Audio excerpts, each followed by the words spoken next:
लोकसभा चुनाव की तैयारी में सभी सियासी दल जोरों शोरों से जुटे हुए हैं। बीजेपी के एनडीए गठबंधन और विपक्ष के इंडिया अलायंस के नेता एक दूसरे को हराने के लिए हर रणनीति पर महामंथन कर रहे हैं। इसी बीच एक सवाल राजनीतिक गलियारों में गूंजा, वो ये कि क्या मायावती इंडिया गठबंधन में शामिल होंगी। हालांकि अभी तक इस पर कोई फैसला नहीं हुआ।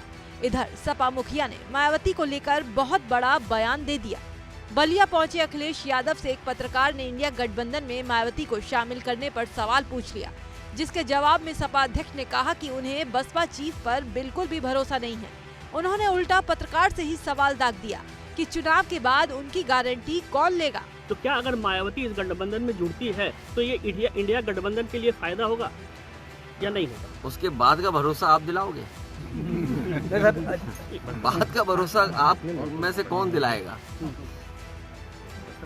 अगर वो आती है तो क्या आप उसमें शामिल रहेंगे? आपसे मैंने कहा बाद का भरोसा कौन दिलाएगा? सर सपा के राष्ट्रीय अध्यक्ष से जब अफजाल अंसारी को गाजीपुर से टिकट देने को लेकर सवाल किया गया तो उन्होंने सीधी तरह से ना सही गोलमोल जवाब देते हुए कहा, जैसा आप सोच रहे हैं वही बात है। सर, अफजाल अंसारी के बेटी की शादी में जिस तरह से पूरा समाजवादी पार्टी का कुनबा वहाँ मौजूद था, तो ये राजनीतिक गलियारों में ये चर्चा है कि अफजाल अंसारी को गाजीपुर से समाजवादी पार्टी टिकट देगी। इसकी कितनी सच्चाई है सर? देखिए, सच्चाई और हकीकत में कोई फर्क नहीं। जो आप सोच रहे हो वही बात है।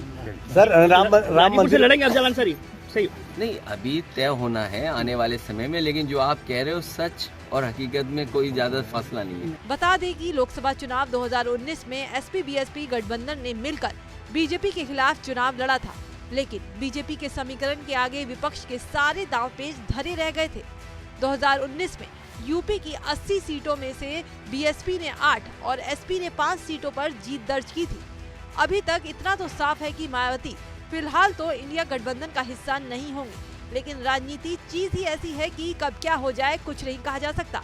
इधर अखिलेश यादव ने मायावती पर इतना बड़ा बयान देकर सियासी बयानबाजी को हवा दे दी है।